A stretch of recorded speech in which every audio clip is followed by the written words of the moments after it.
በስመ አብ ወወልድ ወመንፈስ ቅዱስ አሐዱ አምላክ አሜን። የተወደዳችሁ እግዚአብሔር ቤተሰቦች የእናታችን የእመቤታችን የቅድስት ድንግል ማርያም አስራት የቃል ኪዳን ልጆች በወደደን ባፈቀረን በአንድያ ልጁ በኢየሱስ ክርስቶስ ፍጹም ሰላም እንደምን ቆያችሁ? አሜን። አምላካችን ስም ዘወትር የተመሰገነ የተወደደ ሲሆን ለእግዚአብሔር ቅዱስ ፈቃድ የቅዱስ ጳውሎስ ወደ ቆሮንቶስ ሰዎች የመጀመሪያዊቱ ቆሮንቶስ መልእክት ምዕራፍ 6 ከቁጥር 1 ጀምሮ ያለውን ሐሳብ እንመለከታለን። እግዚአብሔር አምላካችን በቸርነት እንዲያስተምረን የእርሱ ቅዱስ ፈቃድ ይሁንልን። በአመፀኞች ዳኝነት ክርክር ስለሚገባ ቅዱስ ጳውሎስ የተናገረበት ክፍል ነው። እንግዲህ ቅዱስ ጳውሎስ ወደ ቆሮንቶስ ሰዎች መጀመሪያዊቱ ቆሮንቶስ ምዕራፍ 6 ላይ ጻፈ ማለት ነው። እንግዲህ በሚነቀፉ ሰዎች ዘንድ ልትከራከሩ አትድፈሩ። በሚነቃቀፉ ሰዎች ልትከራከሩ ክርክር ብሎ ገላትያ መልእክቱ ላይ ከስጋዊ ፍሬ ብሎ የስጋ ፍሬ ብሎ ቅዱስ ጳውሎስ ይናገራል። ካሉ ከስጋ ፍሬዎች መካከል አንዱ ክርክር ነው። ክርክር ካለማመን የሚመጣ ነው። ክርክር ከትዕቢት የሚመነጭ ክርክር እኔ ልክ ነኝ ከማለት የሚመጣ ነው። ስለዚህ ክርክር አይገባም። ከጓደኛም ወይ ጋርም በአመፀኞች ዘንድ ሊከራከሩ የሚችል አለን ብሎ እንግዲህ እነሱ ሌላ ናቸው። እነሱ የመረጡት መንገድ ሌላ ነው። ሌላ ከመረጡት መንገዳቸው ከሌላ ጋራ መከራከር አይገባም ብሎ ቅዱስ ጳውሎስ በደጋጎች ዘንድ አይደለምን ከባልንጀራው ጋር ክርክር ያለው ቢኖር በቅዱሳን ዘንድ ይከራከር፣ በሚነቅፉትም በአመፀኞች ዘንድ ግን አይደለም ብሎ እንግዲህ አሁን በኢትዮጵያ ቤተክርስቲያን ላይ የሚነቅፉ በጣም ማያምኑ የሚጠራጠሩ መናፍቃን ጋር የሚከራከሩ ወንድሞችን እናያለን። እኛ ሶስትነትን አንድነትን እንዴት ልንገልጽላቸው መንፈስ ቅዱስ ካላስረዳቸው በቃ አሁን በዚህ ሰሞን እንኳን አሁን ሙሉ ወንጌል በሚል ያምን ድርጅት የወጣውን አቋም መግለጫ አይተናል። መጽሐፍ ብሎ ያሰጠው የሙሉ ወንጌል አማኞች ትምህርት ይሄ ነው ብሎ ያሰጠው ክርስቶስ በስጋ እንዳልተወለደ ልዩ ስጋ ከሰማይ ይዞ እንደወረደ ነው የሚናገረው። ሎቱ ስባ ግን ዮሐንስ ወንጌሉ መጀመሪያ ቃል ነበር ብሎ ቃል ያ ደግሞ በጊዜ በቤታችን ዘንድ ስጋ እንደተዋሃደ ይናገራል። ቃልም ስጋ ሆነ ብሎ ቅዱስ ማቴዎስም ቢሆን የዳዊት ልጅ የአብርሃም ልጅ ብሎ የጌታችን ሰው የነበባቸውን የዘር ሐረግ ይቆጥራል እንጂ ከሰማይ ስጋ ይዞ መጣ የሚል ወንጌላዊም ሐዋርያም ሰማዕትም አልሰማንም። እንዲህ አይነት ሰዎች ጋር መከራከር ማለት እንዲሁ አብ አዝገኘው የሚለው እንዳንዱ መናፍቅ ሲነግፍ አየህ። አዝገኘው የሚባለው አሁን እኛ የሆነ ነገር የምናዝገኘው አይነት ነገር የምንፈጥርበት ፈጠራ መሰሉ መገኛ ስለሆነ ወልድ ያነሰ መስሏቸዋል። አብ አባት በመሆኑ ልጅ ወልድ ልጅ በመሆኑ አይበልጥም። ልጅ የሚለውን ካመኑ እንዴት አዝገኝ የሚለውን ካዱ? አዝገኝ በመሆኑ ግን አብ አይበልጣል የሚል የቤተክርስቲያን ትምህርት የለም። አስራጺ በመሆኑ ከመንፈስ ቅዱስ ይበልጣል የሚል የቤተክርስቲያን ትምህርት የለም። መንፈስ ቅዱስ ከአብ ይሰርጻል፣ ወልድ ከአባቱ ይገኛል። እንግዲህ ይገኛል እንዴት እንደተረጎሙት ከልብና እስትንፋስና ቃል ይወጣል ከልብ። ስለዚህ ልብ ይበልጣል እስትንፋስና ቃል ስለሚያስገኝ አይደለም። ልብ ቃልና እስትንፋስን ሲያወጣ ቃልና ልብ ቃል እስትንፋስ ከልቡ ላይ ወልቆ ይወጣል አይወጣም? የኖሩበት ዘመን እኩል አይደለም? እኩል ነው። ቃልም ልብም እስትንፋስም የኖሩበት ዘመን ሰው ኖረ ከተባለ ልብም ቃልም እግዚአብሔር አብ ወልድ መንፈስ ቅዱስም እንደዚህ እና ከነዚህ ጋር እንዴት ተከራክረን እናስተምራቸው እንችል? ለኛ የገለጸን መንፈስ ቅዱስን እያመሰገን እነሱ ከዚህ አይነት ስህተት ትምህርት ስውት ትምህርት እንዲወጡ ብንችል መጸለይ ይገባል ማለት ነው። እግዚአብሔር ወደ ልቦናቸው ይመልስል። ስለዚህ ከእንዲህ አይነት ሰዎች ጋር መከራከር አይገባም። አሁን በደባባይ የሚከራከሩ ሰዎች እርግጥ ነው ቅናቱ ጥሩ ነው፣ ቀናይነቱ ቤተክርስቲያን በማሰብ ለመመለስ በማሰብ እንዴት ግን ይከራከር? ከማያምኑ ጋራ እንዴት እንከራከር? መጽሐፍ አለን ይላሉ እንደ መጽሐፉ አለመናገር ግን ትምህርት የላቸውም። ዶግማ የለንም ብሎ አንድ መምህር የነሱ ፓስተር የነሱ መጋቢ ሲከራከሩ ሲሞግታቸው ነው። ምንም ሊተርጂ የለንም፣ አምልኮ የለንም። ዝማሬዋን ነበር አምልኮ የምንላት፣ ያችም ዝማሬ ወደ ዘፈን ተቀየረችብን። ስብከቱ በየሰው በየአንዳንዱ የተለያየ ትርጓሜ ነው ያለው። ምንም አይነት ትርጓሜ የለም። አንድ ወጥ የሆነ የሃይማኖት ትምህርት የለም። አንድ መናፍቅ እኛ ቤተክርስቲያን ላይ ቢነሳና ትምህርት ትክክል ያልሆነ ትምህርት ቢነሳ ሁሉም ምዕመን ሆ ብሎ ይነሳ። እዚህ ሰሞን እንደተደረገው ስላሴ ጾታ አላቸው በሚል ታላቅ አባት እንግዲህ በረከታቸው ይደረብን። ታላቅ አባት ናቸው። ብዙ የደከሙ ቤተክርስቲያን መጽሐፍ ጠቅሶ ነው የጠየቀው። ግን ትክክል እንዳይደሉ ሲረዱ ወደ ኋላ ተመልሰዋል። በክፋት የሚያደርጉ አሉ። ፍቅናን የሚዘሩ ቤተክርስቲያን መምህራንና ወደ ባለፈው የዛሬ 2 ዓመት አካባቢ ቤዛ ናት አይደለችም የሚል ምንፍቅና በዕለተ ስቅለት ክርስቶስ ከእርሱ በወሰደው ስጋ ዓለሙን ሲያስታርቅ ቤዛ ሲያደርግ እርሱን እርሷ ቤዛ አትባልም ብሎ ምንፍቅና በመናገር እስካሁን በሊቀ ጵጵስና ደረጃ ያሉ መናፍቃን ነው። ይሄ ደግሞ የምእመናን ኃጢአት ምንም የኛ የኦርቶዶክሳውያን የአማኞቹ ኃጢአት ነው። አጤ መናፍቅ ጳጳስ የሚለው አጤ ምእመናን ሲሆን አጤ ህዝብ ሲሆን ሌላ ምን ማለት አማኙ አጤ ሲሆን መናፍቅ ጳጳስ እንደሚነሳ መጻሕፍት ይናገራል። እና በዚህ መልኩ በክፋት ያይደለ መጻሕፍት ጠቅሶ በመልካችን ነፍጠር ሲባል እኛ ባለን ልክ መስሎኝ ነበር ብሎ ተሳስቻለሁ ብሎ ስህተታቸውን አምነው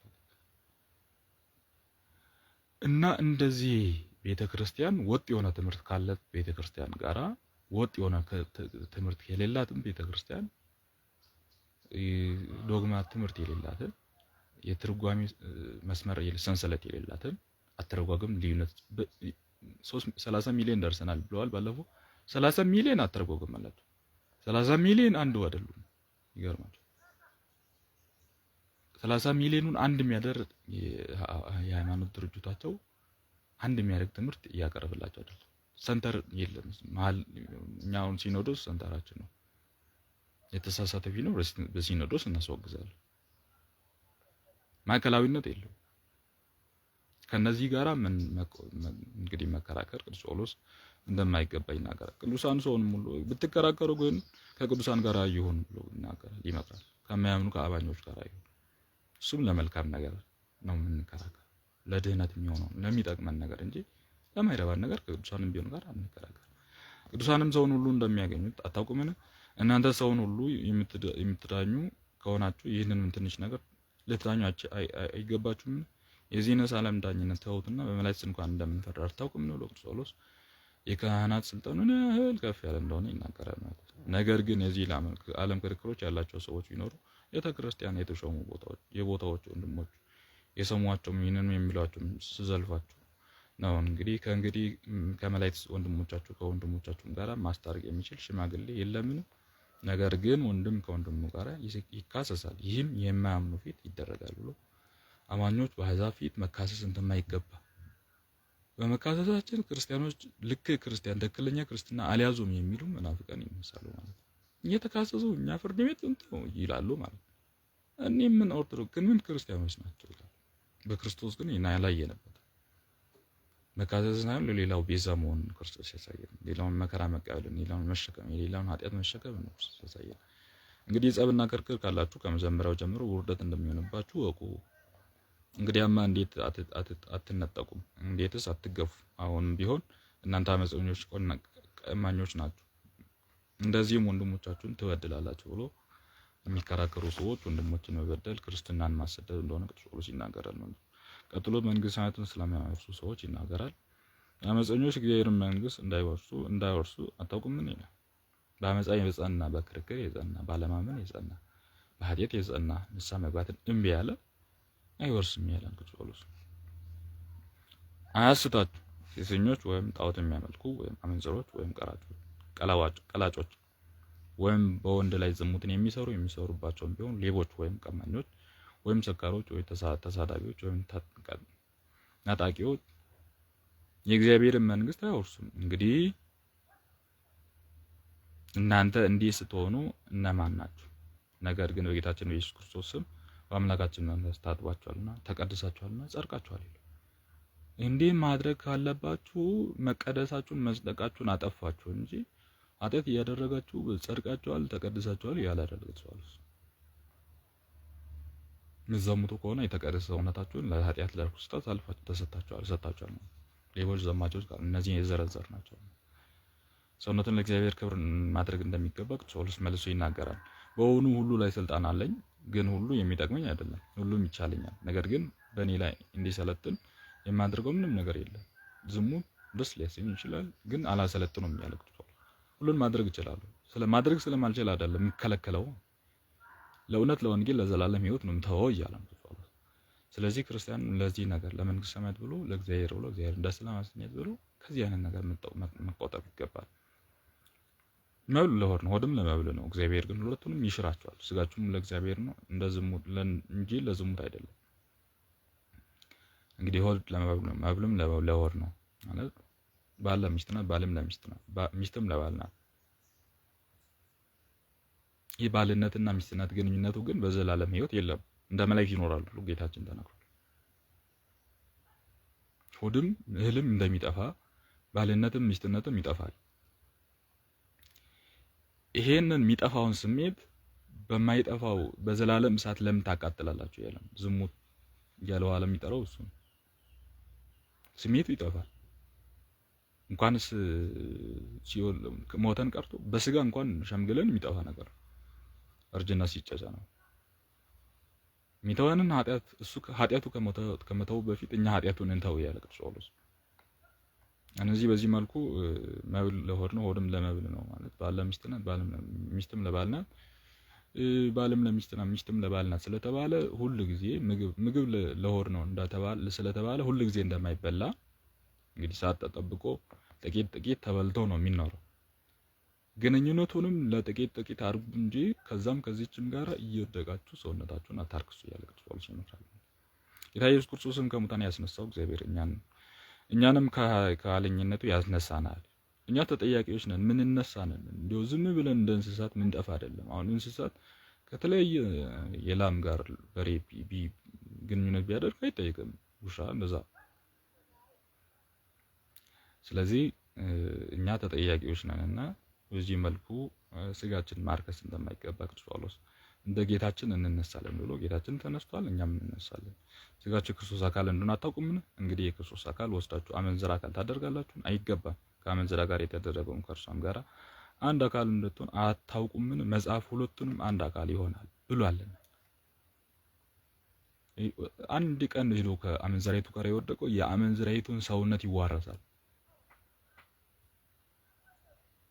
በሰውነታችን የሚፈጸም ኃጢአት አመንዝራነት፣ ውሸት፣ ሁለቱ እኩል ኃጢአቶች። ውሸት ከውስጥ ወጥቶ ነው እንግዲህ የዲያብሎስ ነው። ነፍስ መግደል ሶስቱ። ውሸት ከውስጥ ወጥቶ ነው የሚነገረው፣ ከልብ ላይ ከሰውነት ከውስጡ ላይ የሚወጣ ነገር። አመንዝራነት ደግሞ ከሰውነት ጋር የሚደረግ ርኩሰት። ነፍስ መግደልም ከውስጥ የሚወጣ ማለት ከውጭ ያለ አይደል፣ በሐሳቡ አስቦ ከውስጡ አውጥቶ እና እነዚህን ነገሮች ላይ ጥንቃቄ ማድረግ ይገባል። ይህን ለማድረግ ደግሞ መጾም ይገባል። አሁን ይህን ዝሙትን ለማራቅ ሚስት ያለችው ቢኖር እንዳይኖለኝ ጠብቃት ይላል ታምረ ማርያማችን። ያሌለው ግን በጾም በጸሎት ተወስኖ ይኖር። ጾም ጸሎት የስጋ መሻቱን እንደሚቀንስ ስለሚያውቅ ነው ታምረ ማርያማችን የመሰለ ታላቅ መጽሐፍ ይህንን ይጻፋል። የሚገርመው ደግሞ ጌታችን ተወለደ ባለበት በዛ አንቀጽ ይህንን ያደረገው ጌታችን ወለደችው ባለው በዛው ተአምር ላይ ነው ይህን የተናገረውና ለኛ ሰውነታችንን እንደማንጻት ትልቅ ነገር የለም። ጴጥሮስም እናንተ የእግዚአብሔር ቤተ መቅደሶች ናችሁ፣ እግዚአብሔር ቤተ መቅደስ መሆናችሁን አታውቁም? ያን የሚያፈርሰውን እግዚአብሔር ያፈርሳል ብሎ ተናግሯል ማለት ነው። ስለዚህ በዚህ መልኩ እኛ የክርስቶስ አካል ነን። የክርስቶስን አካል ለዝሙት አካል ማድረግ ይገባልን? አይገባም። ከአመንዝራቱ ጋር የዘመተው የአመንዝራይቱን አካል አደረገ። የክርስቶስ አካል መሆን ይቀራል። ሁለቱም አንድ አካል ይሆናሉ ብሏልና ከእግዚአብሔር ጋር የተዋሃደ ግን ከእርሱ ጋር በመንፈስ ይሆናል። ከዝሙት ራቁ። ኃጢአትን የሚሰራ ሁሉ ከስጋ ውጪ ይሰራል። ዝሙትን የሚሰራ ግን ራሱ በስጋ ላይ ኃጢአትን ይሰራል። ቅድም ያልኳችሁ ነው። በስጋ ላይ ነው የሚሰራው እና በስጋ ላይ የሚሰራ ስለሆነ በስጋ ማመር ስለሆነ ስጋችንን ለኃጢአት መስገዛት ስለሆነ የክርስቶስ አካል የሆነውን ማርከስ ስለሆነ ዘማ አካል ማድረግ ስለሆነ ይህንን ማድረግ አይገባም ማለት ነው። ስጋችሁ ከእግዚአብሔር ለተቀበላችሁ በእናንተ አድሮ ላይ ላለ መንፈስ ቅዱስ ቤተ መቅደስ እንደሆነ አታውቁም? ለራሳችሁ አይደላችሁም፣ ዋጋችሁ ተገዝታችኋልና። ስለዚህም እግዚአብሔር በስጋችሁ አክብሩት። እኛ በስጋ እግዚአብሔር የምናከብረው በዋጋ የተገዛን ስለሆነ ዝም ብሎ እግዚአብሔር የዋጀን ዝም ብሎ እንትን ያለ አይደል፣ ደም ከፍሎልን እኛን ማለት ነው። ስለዚህ በዚህ መልኩ ቅዱስ ጳውሎስ ምዕራፍ 6 ላይ በዋጋ ተገዝታችኋልና የራሳችሁ አይደለም ብሎ እኛን ይገስጸናል ማለት ነው። እኛ የራሳችን ብለን የምናደርገው ምንም ነገር አይኖርም በእኛ ስጋ ላይ። እኛ ስጋ ሊከብር የሚገባው ክርስቶስ ነው። እኛ ስጋ በዋጋ የተገዛ ያም የክርስቶስ ደም የመለኮት የተዋህደው ደም ነው። ማንም ሊያደርገው የማይቻለውን የተሰጠልን ደም ዋጋ የተከፈለልን። እኛ ዋጋ ከፍለን ልንጸድቅ ባንችል ዋጋ ከፍለን ያጸደቀንን ክርስቶስን በስጋችን በድል እንዳንበድለው ሰርነ ጦር ሲያድራ ነው።